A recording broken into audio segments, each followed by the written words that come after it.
আসসালামু আলাইকুম রহমতুল্লাহি ওবরকাতুহু। সম্মানিত দর্শক, পশ্চিমবঙ্গে তৃণমূল কংগ্রেসের পরাজয়, মুখ্যমন্ত্রী হিসেবে মমতা ব্যানার্জির বিদায়, ক্ষমতার পাদপীঠে শুভেন্দুর আগমন এবং একই সঙ্গে এই প্রথম পশ্চিমবঙ্গের রাজনীতিতে বিজেপি অর্থাৎ ক্ষমতাসীন দিল্লির যে কেন্দ্রীয় সরকার ক্ষমতাসীন নরেন্দ্র মোদীর যে দল বিজেপি এই প্রথম পশ্চিমবঙ্গে সংখ্যাগরিষ্ঠতা পেল এবং সরকার গঠন করল। এর ফলে আমাদের রাজনীতির যে কোর্স অফ অ্যাকশন এটি পুরো রিভার্স হয়ে গেল। এখানে জামাত, এখানকার যে বিএনপি, তার সঙ্গে আমাদের তো জানেন যে ভারতের যে সেভেন সিস্টার, সেই সেভেন সিস্টারগুলোর মধ্যে পশ্চিমবঙ্গের সঙ্গে আমাদের যে সীমান্ত, সবচেয়ে বড় সীমান্ত এদের সঙ্গে। আমাদের ব্যবসা বাণিজ্য, যাতায়াত থেকে শুরু করে আমাদের রাজনীতির স্থিতিশীলতা, এটা অনেকটাই পশ্চিমবঙ্গের উপর নির্ভর করবে। আবার আমাদের এখানের যে শুভ ফলাফল বা এখানের স্থিতিশীলতা, এটাও পশ্চিমবঙ্গ তথা ভারতের রাজনীতিকে নিয়ন্ত্রিত করবে। আপনারা জানেন যে ব্রিটিশ জমানা থেকেই, আরও আগে সে মুঘল জমানা থেকেই বাংলা দিল্লি রাজনীতিকে নিয়ন্ত্রণ করে আসছিল। বাংলার যে ট্রেজারি, এটার যে রাজকোষ, এটার যে রেভিনিউ, এটা সবসময় দিল্লিকে নিয়ন্ত্রণ করে। পরবর্তীতে ব্রিটিশ জমানাতে এই রেভিনিউর পাশাপাশি কলকাতা কেন্দ্রিক, বাংলা কেন্দ্রিক, ঢাকা কেন্দ্রিক বা বাঙালিদের মধ্যে যে বুদ্ধিবৃত্তিক যে চর্চা শুরু হয়, এখান থেকে যে সকল নায়ক, মহানায়ক, কবি, সাহিত্যিক, সঙ্গীতজ্ঞ যাদের জন্ম হয়, এরাই ভারতবর্ষ ডমিনেট করে। আপনি চিন্তা করুন, শচীন দেববর্মন, রাহুল দেববর্মন, কিশোর কুমারের যে বড় ভাই রাজকুমার, এরপরে ধরুন হেমন্ত মুখার্জি, এরপর শচীন দেববর্মন, রাহুল দেববর্মন, এস.ডি. বর্মন এবং আর.ডি. বর্মন। ওনাদের থেকে শুরু করে চলচ্চিত্রে, সেই 50-এর দশক থেকে ভারতীয় চলচ্চিত্রে বাঙালিদের একছত্র আধিপত্য। এখন কবি সাহিত্যিকের কথা চিন্তা করেন, আপনি রবীন্দ্রনাথ, নজরুল, এরপরে আপনি যদি ধরেন বিভূতিভূষণ থেকে শুরু করে অন্য যত লোক আছে, বুদ্ধদেব বসু থেকে শুরু করে যারা যারা আছে, আপনি এইরকম যদি ভারতকে সারা দুনিয়াতে পরিচয় করে দেওয়ার মতো যদি 100 জন কবি সাহিত্যিকের কথা চিন্তা করেন, তার মধ্যে 90 জনই বাংলার। এরপরে ধরেন রাজনীতিতে মাওলানা আবুল কালাম আজাদ, দেশবন্ধু চিত্তরঞ্জন দাস, স্যার আশুতোষ মুখোপাধ্যায়, শ্যামা প্রসাদ মুখার্জি, এই যে এখন যে নরেন্দ্র মোদী যে দল, এই দলের প্রতিষ্ঠাতা শ্যামা প্রসাদ মুখার্জির বাবা হলো স্যার আশুতোষ মুখার্জি, বাংলার বাঘ। শেরে বাংলা কে ফজলুল হক, হোসেন শহীদ সরওয়ার্দী, আবুল হাসিম, এরকম অসংখ্য রাজনীতির, এই যে নেতাজি সুভাষচন্দ্র বসু, তার বড় ভাই শরৎ বসু, সবাই কিন্তু কলকাতা কেন্দ্রিক। এবং কলকাতা পশ্চিমবঙ্গ এমন যে শান্তিনিকেতনে জওহরলাল নেহেরু শান্তিনিকেতনে তার মেয়েকে পড়াতেন, ইন্দিরা গান্ধী শান্তিনিকেতনের ছাত্রী। এখান থেকে রাজনীতিটা নিয়ন্ত্রিত হতো। এই রাজনীতি যখন ব্রিটিশদের বিপক্ষে গেছে, ব্রিটিশরা টিকতে পারেনি। এই রাজনীতি মুঘলদের বিরুদ্ধে চলে গেছে, মুঘলরা টিকতে পারেনি। এই রাজনীতি, বাংলা রাজনীতি, বাংলা বিহার উড়িষ্যার রাজনীতি সুলতানদের বিরুদ্ধে চলে গেছে, সুলতানরা টিকতে পারেনি। সুলতানদের আগে যারা দিল্লিতে এবং গুজরাটে শাসন ক্ষমতা চালাতেন এবং যারা এই বাংলাকে নিয়ন্ত্রণ রাখতে পারতেন, তারাই লাভবান হতেন, এবং যারা নিয়ন্ত্রণ রাখতে পারতেন না, তারা লাভবান হতে পারতেন না। তো সেই দিক থেকে বিহারে, এরপর ত্রিপুরাতে এবং পশ্চিমবঙ্গে, সাবেক বাংলা বিহার উড়িষ্যাতে ভালো কিছু করার জন্য, রাজনৈতিক সফলতা লাভ করার জন্য নরেন্দ্র মোদীর পণ ছিল। এবং তার জীবনের শেষ প্রান্তে এসে তিনি এই পশ্চিমবঙ্গে জয়লাভ করেছেন, প্রচণ্ডভাবে জয়লাভ করেছেন।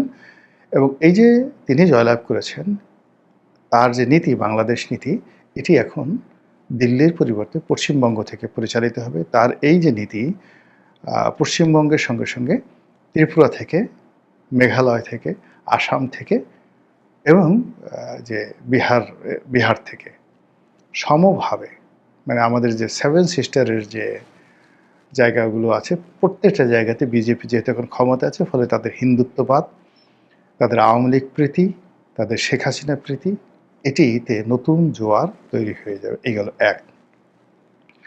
২ নম্বরটি হলো পশ্চিমবঙ্গে আমরা অনেককে চিনি, কিন্তু পশ্চিমবঙ্গের শুভেন্দুকে যেভাবে চিনি বা মমতাকে যেভাবে চিনি ওইভাবে কিন্তু ভারতের অন্য কোনো রাজনীতিবিদকে চিনি না। কিন্তু শুভেন্দুর যে সমস্যা, উনি মানে বিএনপির নাম শুনতে পারেন না, জামাতকে দুই চোখে দেখতে পারেন না।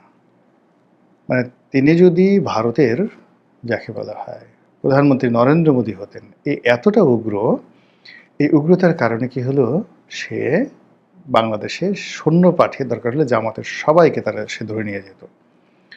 এই যে ক্ষমতা এখনো শপথ নেয়নি, কেবলমাত্র জয়লাভ করেছে, এর মধ্যে সে তৃণমূলের লোকদেরকে পিটানো শুরু করেছে, মুসলমানদেরকে পিটানো শুরু করেছে এবং তারা বলছে যে এই মুসলমানরা আমাদেরকে ভোট দেয়নি, যদিও মুসলমানরা তাকে ভোট দিয়েছে, কিন্তু সে এখন বলছে মুসলমানরা ভোট দেয়নি, আমাকে হিন্দুরা ভোট দিয়েছে, আমি হিন্দুদের ভোটে হয়েছি। এতটা মুসলিম বিদ্বেষী।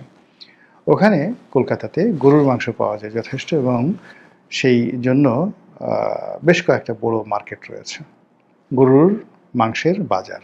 এই মাংসের বাজারগুলো এই গত ২৪ ঘন্টা ভেঙে চুরমার তছনছ করে দিয়েছে।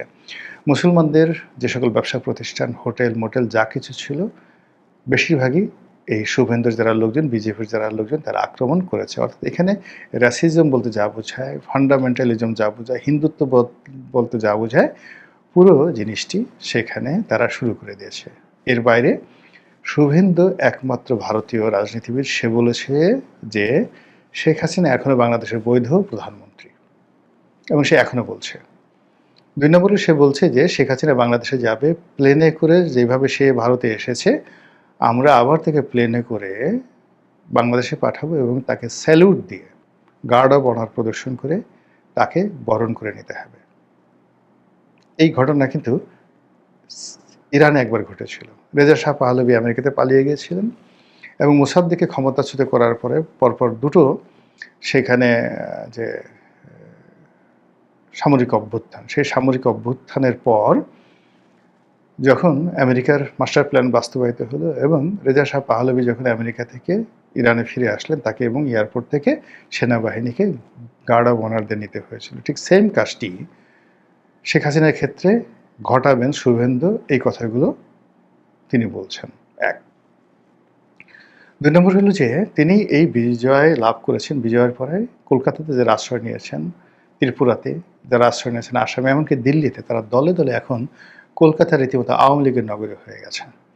এবং গত নির্বাচনে আওয়ামী লীগের যারা লোকজন, তারা টাকা দিয়ে, পয়সা দিয়ে বিভিন্নভাবে শুভেন্দুকে সাহায্য করেছে এবং মমতা ব্যানার্জির বিরুদ্ধে তারা কাজ করেছে। এখন এদের বিজয় কতটা আওয়ামী লীগের বিজয়, তার একটা উদাহরণ। গাজীপুরের মেয়র সেই বিখ্যাত জাহাঙ্গীর, আপনারা তো সবাই তাকে চিনেন, জাহাঙ্গীর এখন কলকাতাতে আছে, তাই তার সঙ্গে শুভেন্দুর খুব একটা ভালো বন্ধুত্ব, এবং শুভেন্দু মুখ্যমন্ত্রী হওয়ার সঙ্গে সঙ্গে বিশাল এক ফুলের তোড়া নিয়ে জাহাঙ্গীর, গাজীপুরের মেয়র জাহাঙ্গীর, সে শুভেন্দুর সঙ্গে দেখা করেছেন। তারপর নিজের ফেসবুকে এসে তিনি লাইভ করেছেন যে দেখুন আমাদের সেই দিন আর নাই, আমরা খুব দ্রুত ফিরে আসছি, বা ইত্যাদি ইত্যাদি নানা কথা। আমি পুরোটা শুনিনি, যেহেতু তিনি লাইভে এসে বলেছেন, তো ওই ধরনের কথাবার্তা হয়তো তিনি বলেছেন। তো এই হলো সেখানকার অবস্থা। কাজেই এই যে পশ্চিমবঙ্গে বিজেপি সরকার আসলো, আসার পরে আমাদের এই যে বাংলাদেশে জামাত এবং বিএনপি, তাদের প্রস্তুতি কী? এর কারণ হলো নির্বাচনের অনেক আগের থেকেই শুভেন্দু বলছে যে এখানে বিজেপিকে যদি টিকতে হয়, এখানে যদি হিন্দুদেরকে, পশ্চিমবঙ্গের হিন্দুদেরকে যদি টিকতে হয়, তাহলে অবশ্যই বিজেপিকে চিন্তা করতে হবে যে বাংলাদেশের সীমান্তগুলোতে জামাতের যারা লোকজন, তারা এমপি হয়েছে। আপনি হিসাব করে দেখেন, আমাদের যে সীমান্তগুলো রয়েছে, সেই খুলনা, তারপরে কুষ্টিয়া, যে বেল্টগুলো রয়েছে, এই বেল্টে সব জামাতের, চাঁপাইনবাবগঞ্জ, এখানে সব জামাতের সংসদ সদস্য হয়েছে। শুভেন্দু যেটা বোঝানোর চেষ্টা করছে যে বাংলাদেশে 18 কোটি মুসলমান, এরা জামাতের কথায় চলে, যদিও এটা মিথ্যা কথা। 18 কোটি মুসলমান বাংলাদেশে চলে, তারা যদি অস্ত্র নিয়ে হাতে, ভারতেও এইভাবে পশ্চিমবঙ্গে কোটি কোটি মুসলমান রয়েছে। আমি একজ্যাক্ট ফিগার এই মুহূর্তে বলতে পারবো না, কিন্তু পশ্চিমবঙ্গে বিশেষ করে কলকাতা, মুর্শিদাবাদ, হুগলি এই সমস্ত এলাকাতে মুসলমানরাই সংখ্যাগরিষ্ঠ, এবং কলকাতার কিছু কিছু এলাকাতে আছে মুসলমানরা এতটা শক্তিশালী ওখানে হিন্দুরা যেতে পারে না। তো এই মুসলমানদের সঙ্গে যদি বাংলাদেশের মুসলমানের এবং জামাতের একটা সম্পর্ক হয়, তাহলে পশ্চিমবঙ্গ তারা দখল করে নেবে। কাজেই বাংলাদেশকে এক চুল ছাড় নয়, এখানে বাংলাদেশে তাদের আধিপত্য বজায় রাখতে হলে পশ্চিমবঙ্গকে যদি ভারতের সঙ্গে রাখতে হয়, পশ্চিমবঙ্গ যদি বাংলাদেশ যে কোনো সময় দখল করে নিতে পারে, এরকম একটা ভয় শুভেন্দু ওখানকার হিন্দুদের মনে জাগিয়ে তুলেছে। এবং তার প্রেক্ষিতে যেটাকে ইংরেজিতে বলা হয় হেট্রেট, একটা ঘৃণার যে একটা আগুন সে ছড়িয়ে দিয়েছে পুরো পশ্চিমবঙ্গে, এবং সেই আগুনের উপরে এখন সে ক্ষমতায় বসেছে। কাজেই এই যে তার যে ক্ষমতা, এই সময়টাতে এখন আপনি পশ্চিমবঙ্গে আওয়ামী লীগদের তৎপরতা দেখতে পাবেন। সীমান্ত ওদের কাছে এমন হবে, সীমান্তর আসা যাওয়া, ভারতীয় কর্তৃপক্ষ যেহেতু কেন্দ্রে বিজেপি আছে, প্রদেশে বিজেপি আছে, ফলে এখানে বিএসএফ থেকে শুরু করে ভারতের যারা লোকজন আছে তারা আওয়ামী লীগদের জন্য পুরো সীমান্ত ওপেন করে দেবে, পুরো সীমান্ত ওপেন করে দেবে। ফলে সীমান্ত যদি ওপেন করে দেওয়া হয়, তো সেখানে জামাত বিপদে পড়বে না? মারাত্মক বিপদে পড়বে। জামাতের যারা লোকজন বিপদে পড়বে, আওয়ামী লীগের লোক আসলো, বিজেপির লোক আসলো, শুভেন্দুর লোক আসলো, এসে একটা অকারেন্স ঘটিয়ে তারা সেখান থেকে চলে গেল। তো এইগুলো মোকাবেলা করার জন্য যে রাজনৈতিক ঐক্য দরকার, যে সামরিক শক্তি দরকার, যে আমাদের বিজেপির শক্তিমত্তা দরকার, এই জিনিসগুলো এখন শিশু সরকার, মাত্র 2 মাসের সরকার, সেই 2 মাসের সরকার অর্জন করা তো দূরের কথা, তার ধারে কাছে যেতে পারেনি। আর অন্যদিকে ইরানের যুদ্ধ থামছে না, ইউক্রেনের যুদ্ধ থামছে না, তেলের মূল্য স্থির হচ্ছে না, ভারতের সঙ্গে কেন্দ্রীয় সরকারের সঙ্গে তারেক রহমানের কোনো সম্পর্ক হচ্ছে না, চীনের সঙ্গে তার যে সম্পর্ক সেটাও এখন সম্পর্কের পর্যায়ে যায়নি। সব মিলিয়ে প্রকৃতি, গ্রহ, নক্ষত্র কেন যেন এই বর্তমান সরকারের জন্য বুমেরাং হয়ে পড়েছে। মহান আল্লাহ আমাদের সবাইকে হেদায়েত দান করুন এবং হেফাজত করুন। আসসালামু আলাইকুম ওয়া রাহমাতুল্লাহি ওয়া বারাকাতুহু।